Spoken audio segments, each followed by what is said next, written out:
Chinese vessels entering U.S. ports just collapsed by 90%. On October 14th, both superpowers launched a shipping war that's about to hit your wallet hard. Here's what it means for America in the next 60 seconds.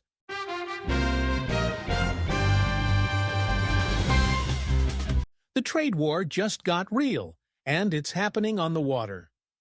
Starting October 14th, America and China began charging massive port fees on each other's ships.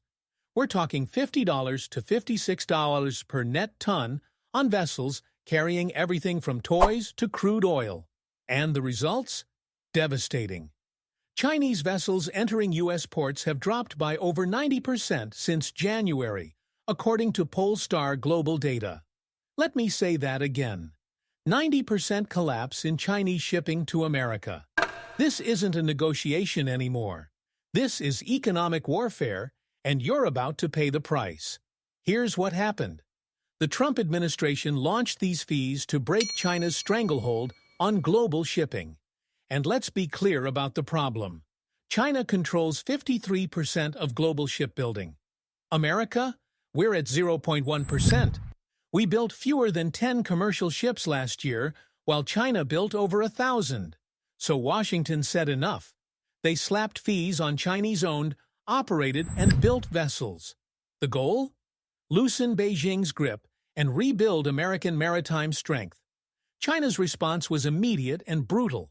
On October 10th, Beijing announced fees of 400 yuan, about $56 per net ton, matching U.S. charges dollar for dollar. But China's definition casts a wider net. Any ship owned or operated by Americans, built in America, flying the American flag, or where Americans hold 25% or more ownership gets hit. Both fees started the same day. Both escalate every year through 2028. The U.S. fee climbs from $50 to $140 per net ton. China's jumps to 150 sesren, and both cap it at 5 voyages per ship annually. Should the U.S. fight for maritime dominance even if it means short-term economic pain? The impact is already catastrophic. In January 2025, 1,678 Chinese vessels entered U.S. ports. Now, that number has cratered by over 90%. We're watching one of the world's busiest trade corridors collapse in real time. Jefferies analysts estimate nearly 16% of tankers carrying refined products, and 13% of crude oil tankers will be hit by China's fees. Alphaliner warned these fees could cost the world's top 10 carriers up to $3.2 billion in 2026. China's state carrier, COSCO, faces about half that cost alone. And guess who pays? You do. Every container, every shipment, every imported good just got more expensive.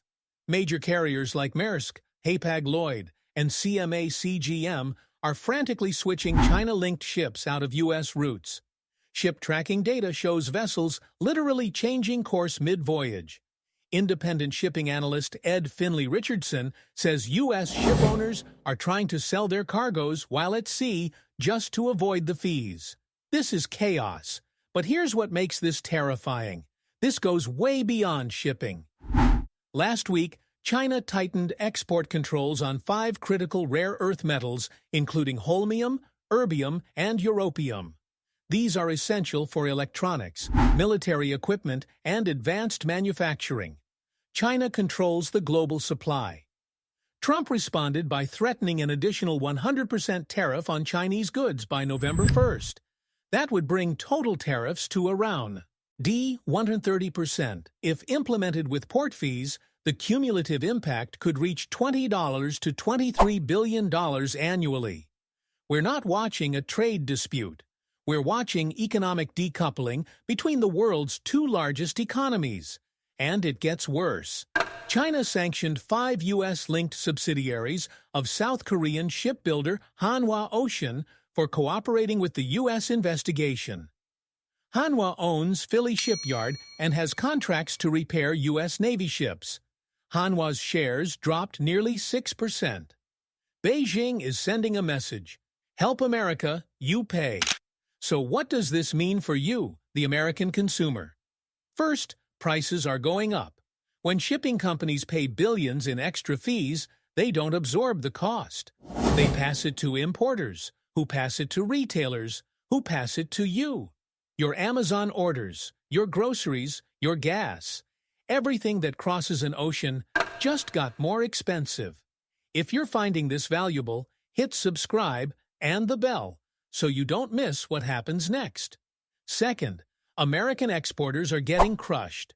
U.S. agriculture and energy industries fought these fees hard because fewer ships willing to call on U.S. ports means higher costs to export American soybeans, wheat, and natural gas.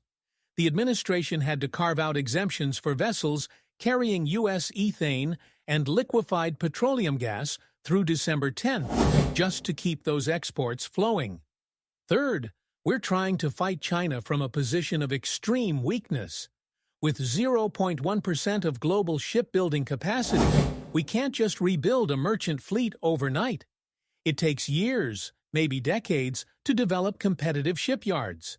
Is rebuilding American shipbuilding worth the economic pain, or are we hurting ourselves more than China? Let's talk about the strategic reality. An investigation during the Biden administration concluded China uses unfair policies to dominate global maritime, logistics, and shipbuilding sectors. They subsidize shipyards, require cargo on Chinese vessels, and built a state-backed empire controlling the arteries of global trade. For decades, America looked the other way, while China built this dominance. Now we're fighting back, but at what cost? China's Ministry of Commerce made their position clear. If the U.S. chooses confrontation, China will see it through to the end. If it chooses dialogue, China's door remains open. But their actions say otherwise. They're escalating with rare earths controls, port fees, sanctions on allied shipbuilders, and a formal investigation into how U.S. probes affected their industries. Here's what to watch in the next 48 hours. 1. How low Chinese shipping to America actually goes. We're already at a 90% drop. Can it go lower? 2. Whether Trump follows through on the threatened 100% additional tariff by November 1st. 3. China's next retaliatory move. Every time we escalate, they match or exceed. 4. The impact on your wallet. When do these shipping disruptions hit retail prices? And 5. Whether Trump and Xi actually meet at the Asia-Pacific Economic Cooperation Summit in South Korea. Treasury Secretary Scott Bessent says it's still planned. Trump says there's no reason to meet. Who's right? Athens-based exclusive shipbrokers warned this tit-for-tat symmetry locks both economies into a spiral of maritime taxation that risks distorting global freight flows. Translation: nobody wins. But here's my take. China didn't get to 53% of global shipbuilding by playing fair. They used state subsidies, forced technology transfers, and predatory pricing to crush competition. Their dominance isn't just economic, it's a national security threat. If China controls the ships moving global commerce, they control pressure points in any future conflict. Rebuilding American maritime capacity is necessary, but we need to be honest about the cost. This will hurt. Your shopping cart costs more. American exporters struggle. Some shipping routes become uneconomical. The question is whether short-term pain is worth long-term strategic independence. So, here's my question for you. Should America accept higher costs to rebuild our shipbuilding industry and break China's dominance? Or is the economic damage too great? Comment yes if you think we should fight for maritime independence, no if the cost is too high, and tell me why. Because this isn't just about port fees. This is about whether America competes with China or surrenders critical industries to maintain cheap consumer goods. The global economy is being rewired in real time.